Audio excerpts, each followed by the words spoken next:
An order for Rena.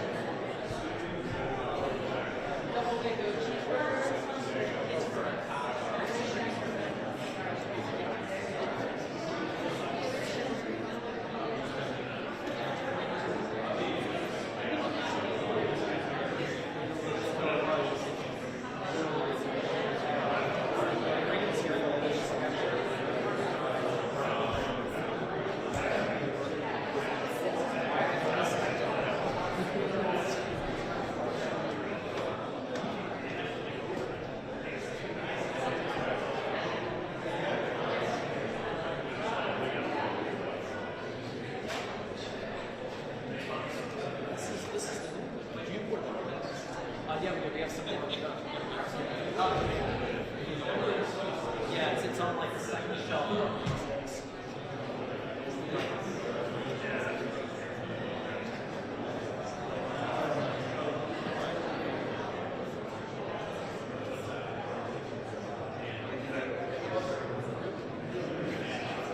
There still is nothing to say.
Okay, everybody, welcome back.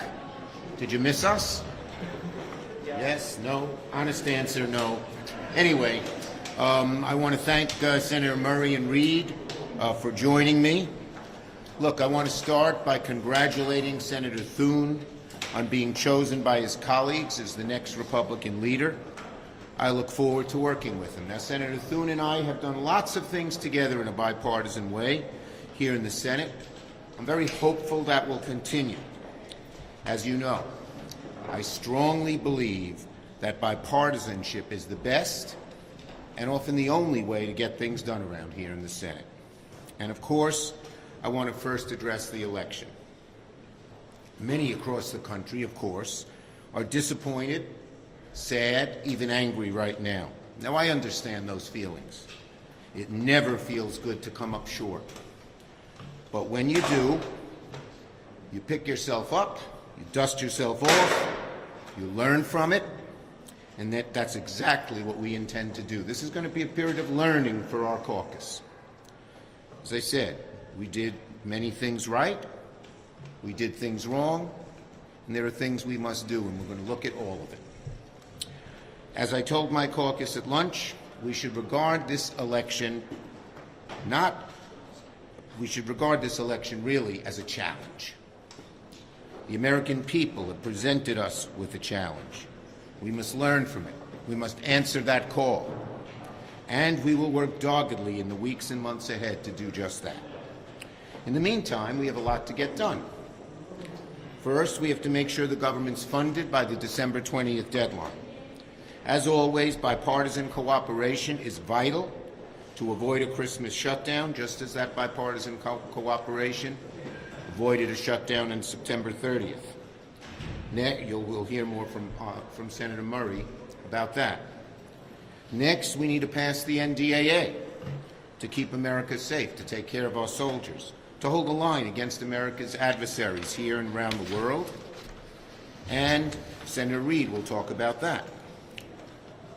Also, there are other priorities we want to make progress on before the end of the year, which will only happen if there's bipartisan support. At the top of the list is disaster aid funding, to replenish funding vital to the programs that support communities in times of disaster. And we've seen this destruction and change in weather and disasters all over the place.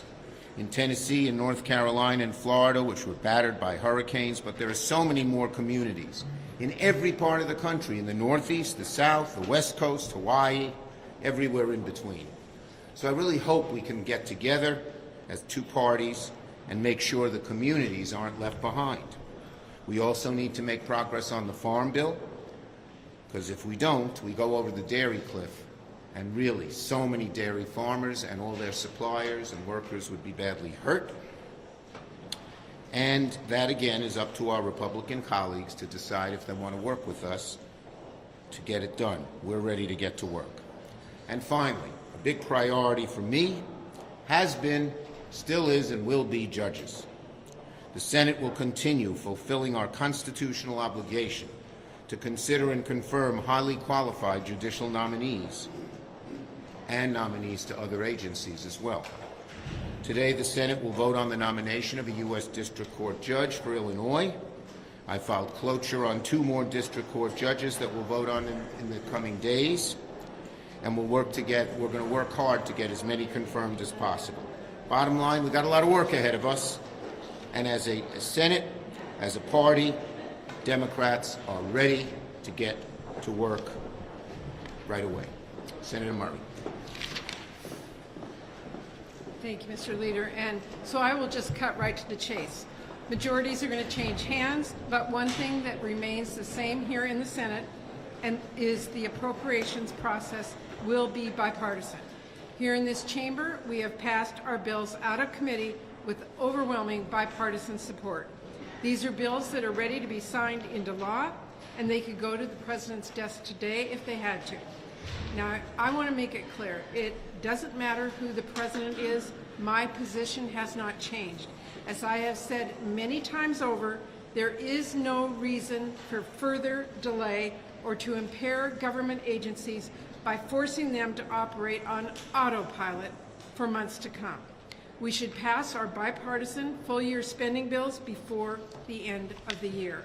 Democrats, for our part, have championed priorities in our spending bills that matter to working people, whether that's fighting to lower the cost of childcare for parents, working to shorten wait times for seniors who are desperately trying to get their Social Security benefits, or making sure that moms and babies do not go hungry.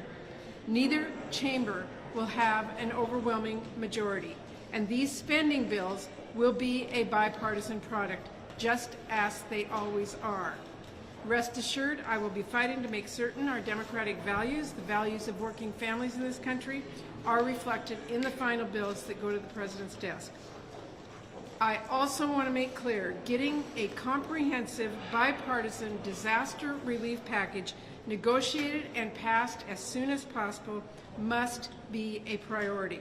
So on that note, I want to announce that I will be holding a bipartisan hearing of our full Senate Appropriations Committee 1 week from today. Senators on both sides of my committee will have the opportunity to hear directly from top agency heads. This is urgent work. The American people must know that in times of disaster, Congress will come together to help every community in every part of this country, no matter what. I have heard directly from Democrats and Republicans in this chamber about how important this work is. I expect this to prove true in the Senate, and I will be pushing for serious progress on this front every day until we get every community the help they need. Thank you. Well, let me begin by adding my congratulations to Senator Thune on his selection as a Republican leader. We all know a lot has changed over the last several weeks, but one thing hasn't changed, and that is keeping the people of America safe and secure.